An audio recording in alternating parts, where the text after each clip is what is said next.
महामंडलेश्वर जी India next mastermind award और साथ ही में स्पिरिचुअल अवार्ड में आपको आकर कैसा लगा? देखिए, मैंने लाइफ में बहुत सारे अवार्ड्स और बहुत से इवेंट को अटेंड किया है, लेकिन यहाँ पे आके एक अलग ही अनुभव हुआ है। डॉक्टर नवाना कुंदू जी और डॉक्टर मंसूद भाई से मिलकर के ऐसा लगा कि मैं अपने घर में आया हूँ।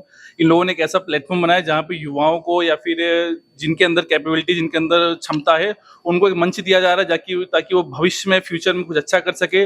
उनके अंदर के गुण को, उनके अंदर की काबिलियत को लोगों तक पहुँचाया जा रहा है। एक बहुत बड़ा प्लेटफॉर्म, बहुत बड़ा मंच है और कई सारे ऐसे इवेंट होते रहते हैं। बहुत से लोग ऐसा मंच देते हैं, लेकिन मुझे नहीं पता कि सच तक उनका मंच में कितना ऑथेंटिकेशन है। लेकिन यहाँ पे आके मुझे पता चला कि हर एक चीज जेन्युइन है, प्रॉपर तरीके से लोगों के अंदर क्वालिटी देखा जाता है, उसके बाद उनको यहाँ पे बुलाया जाता है, चुना जाता है। और मुझे ये भी विश्वास है जो भी यहाँ पाया है उसको एक अलग प्रतिभा मिलेगी, उसका नाम और उसका भविष्य अवश्य उज्जवल होगा। बहुत अच्छा लगा, बहुत आनंद आया। महामंडलेश्वर जी, जैसे कि आपने स्पीच दिया और आपने कहा कि आप अल्लाह और भगवान एक ही मानते हैं, और अभी भारत में बोलो या विश्व में बोलो, युद्ध का दौर है, हर जगह युद्ध छिड़ी हुई है और ऐसे ही लोग आपस में धर्म को लेकर भी काफी विवाद में है। तो आप इस पर शांति संदेश क्या देना चाहेंगे? देखिए, मैं आपसे एक छोटी सी बात बोलूंगा। आप 2 दिन से भूखी हो और आपके सामने जब रोटी आएगी तो आप ये नहीं पूछोगे कि हिंदू ने दिया है, मुसलमान ने दिया है। आपको रोटी से मतलब होगा। तो भूख मजहब नहीं देखता। उसी प्रकार से हमें लड़ाया जा रहा है, बांटा जा रहा है। पॉलिटिक्स लोग जो भी कर रहे हैं मुझे नहीं पता, लेकिन हम सबको प्रेम से, भाव से, इंसान को इंसान के अंदर की इंसानियत देख करके मिल के रहना चाहिए, प्रेम से रहना चाहिए। जब इंसान इंसान से प्रेम करेगा तो युद्ध अपने आप खत्म हो जाएगा, युद्ध रहेगा ही नहीं। इस मंच के माध्यम से आप हमारे चैनल के थ्रू युवाओं को क्या संदेश देना चाहते हैं? देखो, मैं युवाओं से इतना बोलना चाहूंगा कि आप मेहनत करिए, खूब मेहनत करिए और भेद मत करिए, किसी से भेदभाव मत करिए, सबसे मिलकर रहिए, प्रेम से रहिए, आनंद से रहिए और अपने भविष्य को उज्जवल बनाने के लिए खूब मेहनत करिए। जितना आप तपेंगे उतना आप चमकेंगे, तपेंगे नहीं तो चमकेंगे नहीं। तपना है, अब हर कोई सूरज बनना चाहता है तो सूरज की तरह तपना भी पड़ेगा, सूरज की तरह जलना भी पड़ेगा, तभी आप सूरज की तरह चमक पाएंगे। मैं सभी से बोलना चाहूँ, खूब मेहनत करिए, खूब आगे बढ़िए जी। मैम, महामंडलेश्वर जी इस मंच पर है, आप उन्हें किस तरह से स्वागत और अभिनंदन करना चाहेंगी? ये तो हमारा बहुत बड़ा ऑनर सिर्फ नहीं है, ब्लेसिंग है, आशीर्वाद है कि वो आए यहाँ पे। He has graced this event और ये बहुत बड़ा इंस्पिरेशन है for all the awardees guest who are present there, क्योंकि वो एक रोल मॉडल है for the new generation to inspire them towards the timeless wisdom of the Sanatan Dharma. आज के ज़माने में जो हर कोई दौड़ रहा है, भाग रहा है, they are becoming like such a big issue of loneliness, anxiety, depression. यहाँ पे we have to connect back to our roots और वहाँ पे श्री श्री महामंडलेश्वर अनुरागपुरी जी महाराज का बहुत बड़ा एक रोल है, एक कंट्रीब्यूशन है। And we are looking forward and we are inviting everybody to come to Hanuman Dham and Maruti Dham. वो जो बना रहे हैं 108 feet का, करेक्ट?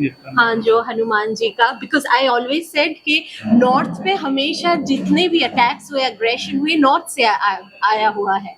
तो यहाँ पे हनुमान जी की स्थापना सबसे बड़ा कार्य है और जो वो कर रहे हैं, उनके आशीर्वाद हमेशा बना रहे हमारे साथ। And everybody must connect to Hanuman Dham and Maruti Dham. I would like to add something, that we are so thankful that we had the privilege to have him at our platform, because I think he is the true youth ambassador for the spiritual world and the spiritual part of India. And what I would like to do through this our platform of India Mastermind, Spiritual Mastermind Awards, is to get the youth to connect with their spiritual self and come back to whatever they believe in and to follow that. I think जब आप ये सब चीज़ों से जुड़ोगे जो आपकी खुद की कंट्री ने और हज़ारों साल से आपको दिया है, जो दूसरे लोग फॉलो करके आगे बढ़ गए हैं लाइफ में, अगर आप लोग खुद करोगे तो आप सोच भी नहीं सकते आप कितने आगे जाओगे। तो इसलिए मैं दुबई से मुझे इधर आना पड़ा याद दिलाने। तो कभी कभी क्या होता है, घर के लोग बोलते तो समझ में नहीं आती है बात, तो मुझे बाहर से आना पड़ा नवाना के थ्रू कि मैं बताऊं कि आपके पास ही जो क्या बोलते हैं, जैसे वो ट्रेजर है, खजाना है, या वो मुन्ना भाई की जादू की झप्पी है, वो आपके पास ही, आप बाहर ढूंढ रहे हो। तो आप वो ही सीख लो, आपको और किसी चीज़ की ज़रूरत नहीं पड़ेगी लाइफ में। मेरा आपसे एक आखिरी सवाल है, जैसे कि आप हिंदी बहुत अच्छी बोल रहे हैं और आपने इतनी अच्छी मिमिक्री की है सुनील शेट्टी जी की, तो मेरा सवाल आपसे ये है कि जी। आपका ये प्रोग्राम जी। युवाओं को मंच दे रहा है अपनी प्रतिभा को जी। दिखाने के लिए और उसको सम्मानित भी कर रहा जी, है, जी। तो आजकल के युवा बहुत जल्दी हार मान जाते हैं जी। स्ट्रगल करने से, जी। तो उन्हें आप क्या संदेश देना चाहते हैं? नहीं, संदेश देने की जरूरत नहीं है, वो हार नहीं मानते, वो लेजी होते हैं। जिंदगी में एक ही प्रॉब्लम होती है किसी के पास, वो या लेजी होते हैं या हार्ड वर्किंग होते हैं। आपको चूज करना है कि मैं हार्ड वर्किंग होकर नाम कमाऊंगा, पैसा कमाऊंगा, फैमिली बनाऊंगा, माँ बाप को खुश करूंगा।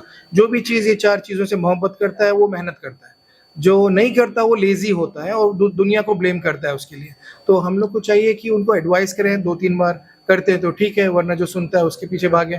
और आई थिंक मेहनत से दुनिया कर लो मुट्ठी में, जैसा बोलते हैं, हो सकता है। और अगर आप लेजी हो तो कुछ भी कर लो, आप कुछ नहीं हो सकता, क्योंकि एक जगह पे बैठने से आप कुछ नहीं बदल सकते। पहले आप बाहर जाओ, सीखो, एजुकेट करो अपने आप को, सही गलत का फ़र्क समझो, एंड एक बार आपको वो समझ में आ गया तो आप ज़रूर मेहनत करोगे और ज़रूर कामयाबी पाओगे। इसके अलावा आखिरी सवाल है आपसे कि भविष्य में आगे क्या प्लान है? मेरा आपसे एक सवाल है, आपने 3 बार आखिरी सवाल बोल के हमारे सवाल पत्रकारों के सवाल खत्म नहीं होते। क्या था आपका सवाल? भविष्य में आगे आपका क्या प्लान है इसके आगे? अगर मुझे भविष्यवाणी आती तो फिर और क्या चाहिए था। नहीं, आगे मैं प्लान बताता हूँ आपको। प्लान ये है कि हम लोग अभी December 11th को we are planning the India's next mastermind awards in health care, digital health wellness and pharma and aesthetics and आल्सो। aesthetics. या धन्यवाद, ये आखिरी था। Thank you so much. आपने भविष्यवाणी मांगी, अभी मैं thank you so much. Ma'am, India's next mastermind award और साथ ही में स्पिरिचुअल अवार्ड में आपको आकर कैसा लग रहा है? How do you feel? I feel very good and lucky. Everyone is such a divine soul here. It's very privilege actually. Yeah, I feel very blessed. Thank you so much for this moment. Thank you. ये award आपको किस लिए मिला है? I got it for Reiki Grandmastership Award. Thank you. Yeah. Ma'am, India next mastermind award और साथ ही में spiritual award में आपको आकर कैसा लग रहा है? क्या अनुभव हो रहा है? जय श्री राधे। ये बहुत ही अमेजिंग चीज़ सर ने लिए डॉक्टर मंसूर लेकर के आए हैं, जो हम लोगों को एक फील्ड दे रहे हैं अपनी बात बोलने का और साथ ही साथ हमें प्रोत्साहित कर रहे हैं आगे और अच्छे से काम करने का। बहुत ही वंडरफुल एक्सपीरियंस रहा है, ये अवार्ड फंक्शन भी बहुत अच्छा रहा है। I am very happy to be here. मैं जानना चाहूँगी आपको किस चीज़ से रिलेटेड अवार्ड मिला है और आप अपने फील्ड के बारे में क्या कहना चाहेंगे? Sure, ma'am. Ma'am, actually, I am a tarot card reader, angel card reader, angel therapist, and lot of modalities I am doing. I am into the healing, inner child healing also, angel therapy also I do, and occult I have my modality. So, अभी जो award मिला है मुझे angel card master tarot card reader के लिए मुझे award मिला हुआ है।